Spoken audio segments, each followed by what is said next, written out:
not situation I was happy about.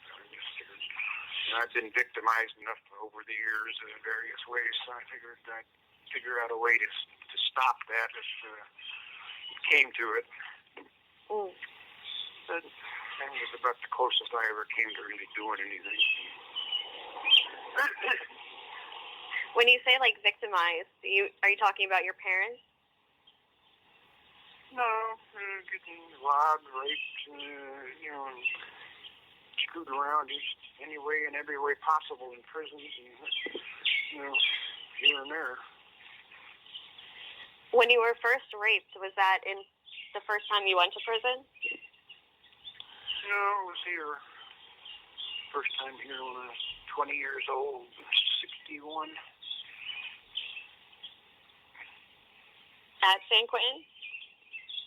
Yeah. Do you think that changed you? Like that rape, that initial rape?